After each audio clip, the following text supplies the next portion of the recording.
Hello students, আমি তোমাদের প্রিয় নীতিশ স্যার জ্ঞানজ্যোতি কোচিং সেন্টারের পক্ষ থেকে তোমাদের প্রত্যেককে জানাই আরো একবার স্বাগত। তো স্টুডেন্টস, আজকে আমি তোমাদের সঙ্গে যে বিষয়টি নিয়ে আলোচনা করব সেটা হচ্ছে উচ্চ মাধ্যমিক ইতিহাসের সাজেশনস 2025 নিয়ে। 2025 উচ্চ মাধ্যমিক ইতিহাসের চতুর্থ অধ্যায় থেকে আজকে আমি আলোচনা করব। তোমাদের প্রথম অধ্যায়, দ্বিতীয় অধ্যায়, তৃতীয় অধ্যায় সম্পর্কে কিন্তু অলরেডি আমি আলোচনা করে ফেলেছি।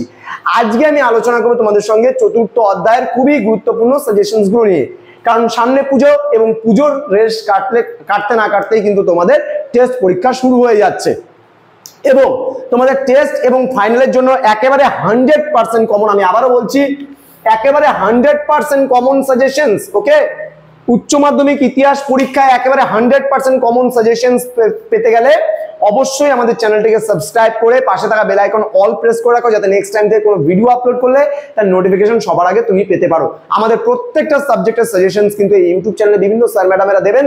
তোমরা অবশ্যই চ্যানেলটিকে সাবস্ক্রাইব করে রাখো এবং আমাদের সঙ্গে থাকো।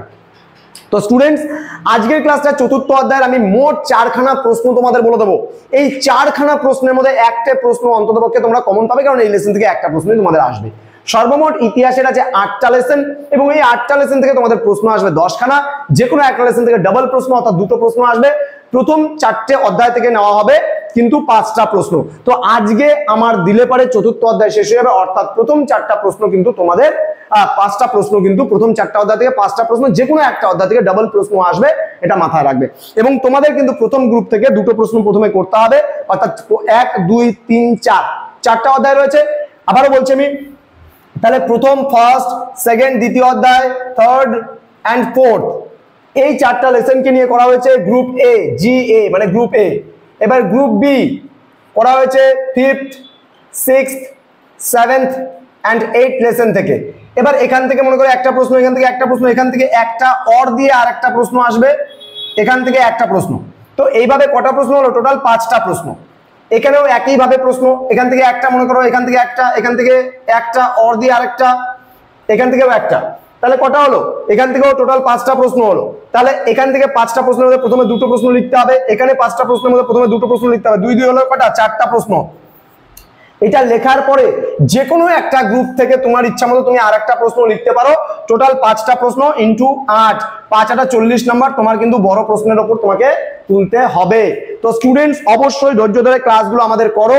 আমরা প্রত্যেকটা বিষয়ের কিন্তু একেবারে 100% সাজেশন সহ প্রত্যেকটা বিষয় তোমাদেরকে বুঝিয়ে দেবো এবং ফ্রিতে। তোমরা যদি নোটস পেতে চাও, হ্যাঁ ফ্রিতে উচ্চ মাধ্যমিকের ছাত্রছাত্রীরা এই বছর 2025 যারা পরীক্ষা দেবে সম্পূর্ণ ফ্রিতে আমরা কিন্তু তোমাদেরকে নোটস পত্র প্রোভাইড করছি। তো দেরি কিসের? আজই যোগাযোগ করো আমাদের সঙ্গে এবং ফ্রি ক্লাসেসে তোমরাও কিন্তু যুক্ত হয়ে যেতে পারো। ইতিমধ্যে আমাদের ক্লাস কিন্তু শুরু হয়ে যাচ্ছে আগামী কালকে থেকেই।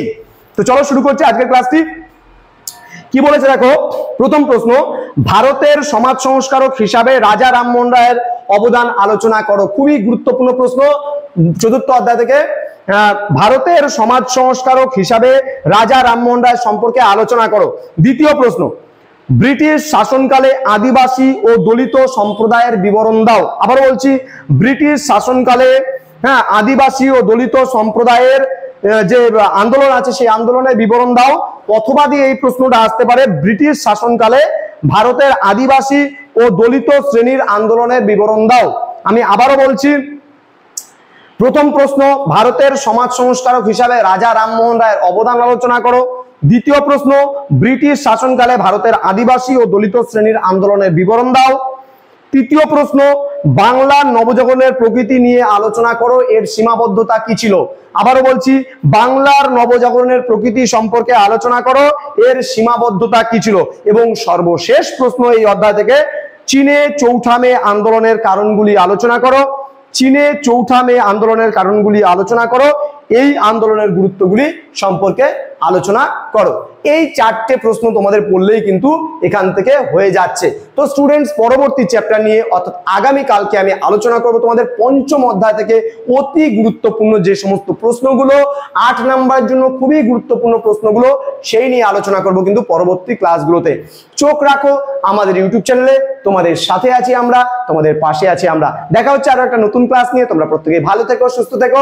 Thank you so much. Thanks for watching after all. Thank you.